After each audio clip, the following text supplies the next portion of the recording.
15 फरवरी 2024 को supreme court ने electoral bonds को अनकॉन्स्टिट्यूशनल डिक्लेयर कर दिया। ही महत्वपूर्ण फैसला सुप्रीम कोर्ट ने दिया। उन्होंने ये इलेक्टोरल बॉन्ड की स्कीम कॉम्प्रिहेंसिवली स्ट्राइक डाउन कर दी है। कोर्ट का फैसला आने पर सारे अपोजिशन पार्टीज ने बीजेपी को ट्रोल करना शुरू कर दिया। 2017 में जो electoral bond act BJP government ने पार्लियामेंट में पास किया था वो पूरी तरह से इलीगल था और पूरी तरह से स्कैम था। इतना ही नहीं बल्कि ये कई सारे बड़े बड़े घोटाले का पूरा पैकेज है जिससे सीधा सीधा बीजेपी को हजारों करोड़ों का फायदा पहुंच रहा है। दूसरे भाषा में बोला जाए तो चंदा दो और धंधा दो वाला कॉन्सेप्ट है। और चंदा दो धंधा लो, ये तो पहला सबसे बड़ा सबसे महत्वपूर्ण रास्ता है।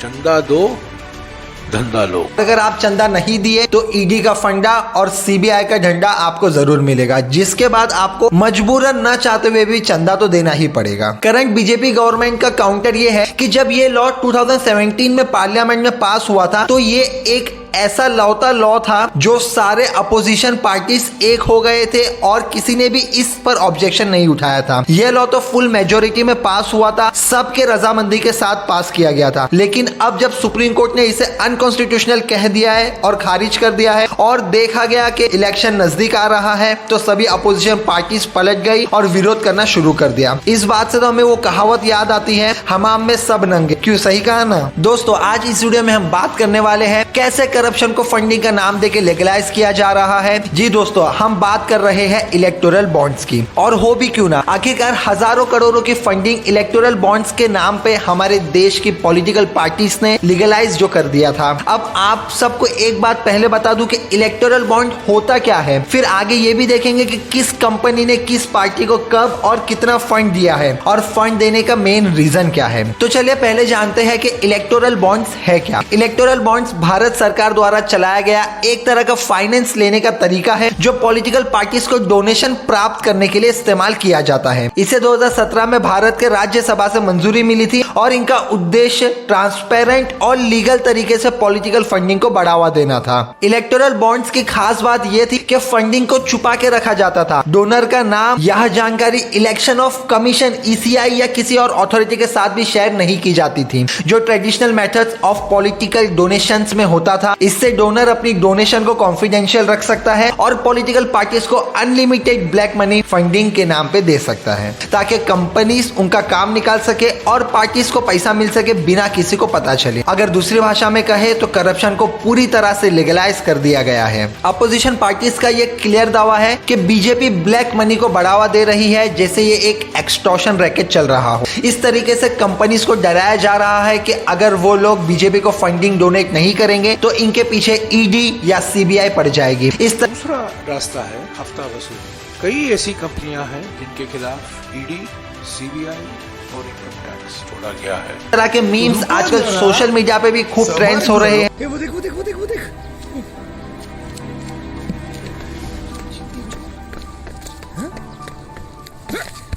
कहाँ से है पैसे? मुझे नहीं मालूम कहाँ से। मालूम नहीं तेरे को मालूम नहीं, लेकिन हमको मालूम है। अगर हम मर भी गए ना तब भी ये चिंदी चोर ना हमारे कफन के लिए पैसे नहीं देगा। ये सारी बातें तो अपोजिशन पार्टीज की है, पर एक तरफ गवर्नमेंट का कहना तो बिल्कुल ही उल्टा है। करंट गवर्नमेंट के हिसाब से तो ये इलेक्टोरल बॉन्ड के लागू होने के बाद से ब्लैक मार्केटिंग बिल्कुल ही बंद हो गई है, जो कि पहले कांग्रेस के इलेक्टोरल ट्रस्ट में हो रही थी। बीजेपी का कहना है कि इस सिस्टम की वजह से हमने तो ट्रांसपेरेंसी लाई है। हमने तो काला धन को समाप्त करने के लिए बॉन्ड लाए। ये बॉन्ड का धन काला धन नहीं है, उनकी बैलेंस शीट में रिफ्लेक्ट करता है कि हमने चुनाव के लिए बॉन्ड दिया। इलेक्टोरल बॉन्ड्स कितना बड़ा स्कैम है ये आपको पता होना चाहिए। 2019 से लेके 2024 के बीच में पार्टी को 12,000 करोड़ डोनेट किए गए। क्या इतना पैसा कंपनी ने बिना किसी रीजन, बिना किसी वजह या बिना किसी प्रॉफिट के दिया होगा? तो चलिए देखते हैं। सबसे ज्यादा चंदा दिया फ्यूचर गेमिंग ने 1368 करोड़ रुपीस। जी हाँ गाइस, आपने एकदम सही सुना है, 1300 करोड़ से भी ज्यादा। इस कंपनी कंपनी के ओनर्स पर सितंबर 2022 और अप्रैल 2023 में ईडी की रेड पड़ी। फिर क्या 303 करोड़ डोनेट किए। और अरबिंदो फार्मा के डायरेक्टर्स को दिल्ली लिक्वर स्कैम में 10 नवंबर 2022 के दिन अरेस्ट किया गया। 5 दिन बाद इनकी कंपनी ने 5 करोड़ के इलेक्टोरल बॉन्ड खरीदे। फिर क्या ईडी ने कोर्ट को कहा कि आप इनको माफ कर दीजिए, वो अब अप्रूवर बन गए हैं। इस केस में आप पूरी लिस्ट देखिए एक बार पॉज करके। जैसे जैसे रेड पड़ी कंपनी ने बॉन्ड्स खरीदे। दूसरा बिगेस्ट ओनर मेगा इंजीनियरिंग ने 11 अप्रैल 2023 के दिन बॉन्ड्स खरीदे। ठीक एक महीने बाद उन्हें 14,000 करोड़ का थाने बोरिवली टनल का कॉन्ट्रैक्ट मिला। यहाँ पर फिर से वही बात आ गई कि तुम मुझे पैसे दो, मैं तुम्हें धंधा दूंगा। और ऐसे अनेक एग्जांपल्स हैं, जैसे कि नवयुगा इंजीनियरिंग ने 55 करोड़ रुपए डोनेट किए, जिसके बदले में गवर्नमेंट ने नवयुगा को उत्तरकाशी टनल बनाने का कॉन्ट्रैक्ट दिया। बट इसके बदले में नवयुगा ने इतनी घटिया क्वालिटी का काम किया कि यह टनल कुछ ही साल में गिर गए। Rescue workers in India's Uttarakhand sent in medicines to the over 40 people trapped in a collapsed road tunnel they were building. Ahmedabad में फ्लाईओवर गिरा, उस कंपनी ने 9 करोड़ का चंदा दिया। फ्लाईओवर वाली कंपनी का तो ऐसा ये 3rd इंसिडेंट था।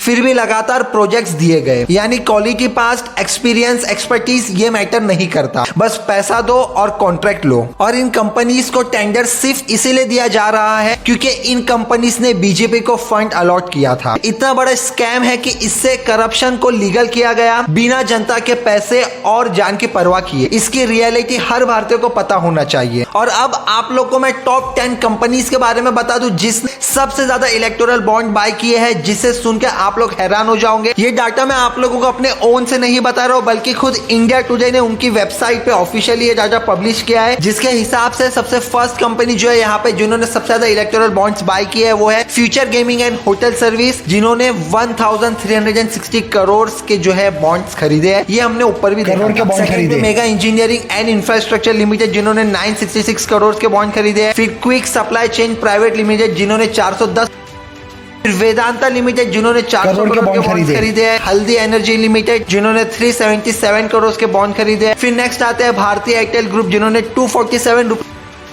फिर guys SL mining and industries limited जिन्होंने 224 करोड़ रुपीस के बॉन्ड खरीदे। फिर western UP power transmission company limited जिन्होंने 220 करोड़ के बॉन्ड खरीदे। फिर 9 पे आता है Keventer food park infra limited जिन्होंने 195 करोड़ रुपीस के बॉन्ड खरीदे। एंड लास्ट में टॉप 10 के लिस्ट में 10th पोजीशन पे आता है एमकेजे एंटरप्राइज लिमिटेड जिन्होंने 192 करोड़ के बॉन्ड खरीदे हैं। तो दोस्तों अब आप लोग सोच सकते हैं कि ये इतनी बड़ी बड़ी कंपनीज है कि इनमें से कई सारी कंपनीज का नाम तो आपने पहले भी सुना होगा। तो अब इन कंपनी से हम आंख बंद करके भरोसा करते हैं और ये कंपनीज ने इतने बड़े बड़े फंड दिए पॉलिटिकल पार्टीज को, तो बिना किसी मतलब या बिना किसी प्रॉफिट के तो नहीं दिए होंगे। और यहाँ पे आपको मैंने पहले भी बताया कि जब जब पार्टीज ने फंड दिया उसके कुछ टाइम बाद पार्टीज को बहुत तगड़ा कॉन्ट्रैक्ट मिला है। तो दोस्तों इससे ज्यादा शेयर करें ताकि सारे भारतीय नागरिक को असलियत पता चले। एंड इस पे आप लोग का क्या व्यू है आप हमें कमेंट सेक्शन में जरूर बताएं। तो आज के इस वीडियो के लिए फिलहाल इतना ही। अगर चैनल पे नए हो, चैनल को अभी तक सब्सक्राइब नहीं किया तो चैनल को सब्सक्राइब कर लीजिए, बेल आइकन बटन दबा दीजिए ताकि गाइस इस तरह के और कोई भी वीडियोस हम अपलोड करें तो आप लोगों को नोटिफिकेशन आए एंड आप लोग वीडियो के थ्रू इंफॉर्मेशन ले सकें। तो इसी के साथ मिलते हैं नेक्स्ट वीडियो में। Till then stay tuned with the channel, take care, bye bye and thanks for watching.